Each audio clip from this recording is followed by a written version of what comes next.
Hello, this is Lynn Sanders, Difference Makers Media, and I wanted to talk to you about how I make a difference and how you make a difference too.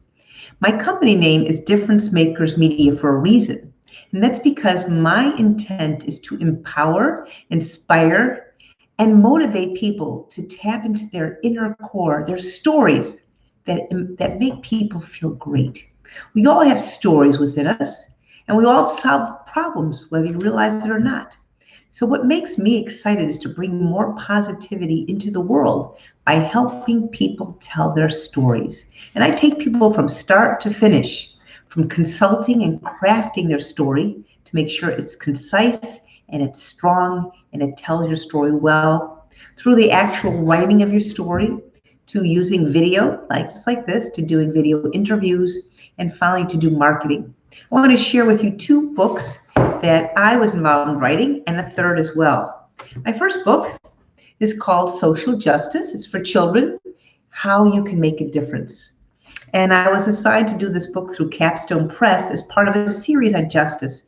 As I did the research, I got more and more inspired because I was looking for children, youth, who were making a difference in the world.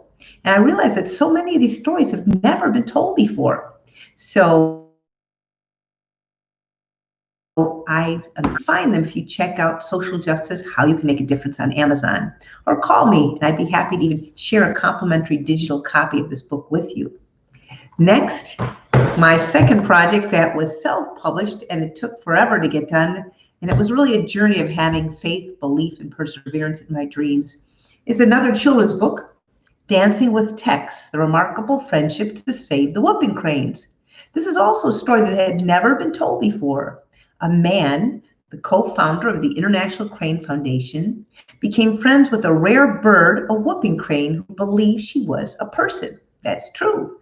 Her brain had been imprinted by a zookeeper. That means she'd been raised with a zookeeper, and so she thought she belonged with people, not birds. And it took their dancing relationship to ultimately help Tex lay a fertile egg and save the whooping cranes from extinction. This book took a long time to complete and finally publish, but I was so excited when I finally saw it become a reality. And just last November, I published a book for a very dear friend of mine who had passed away from a fourth stroke. So many of us have stories that never get to see the light of day. And this friend was so special. He was my wingman on my video interviews, and he did my website. His name was Roland Takaoka, and he had written a memoir after his third stroke that had never been seen by anyone, but he had shared it with me.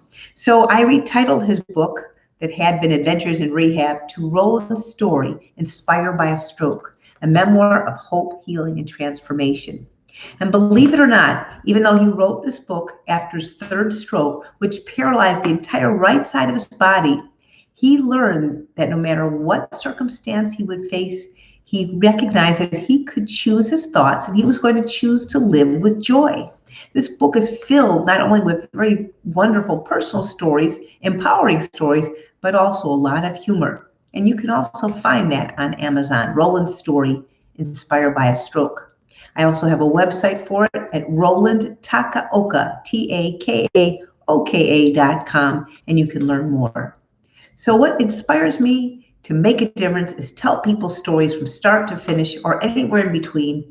And I want you to recognize that you make a difference too. You may not realize it, but every word, every thought, every action that you take carries an energy, a frequency that has a ripple effect. And I've said this before, but it does have an effect, and it can touch people's lives and transform them. So don't forget to tell your stories. Share them with your family, friends, and even online. You never know whose life you can touch. Thanks so much for listening, and I look forward to talking to you again. Bye-bye.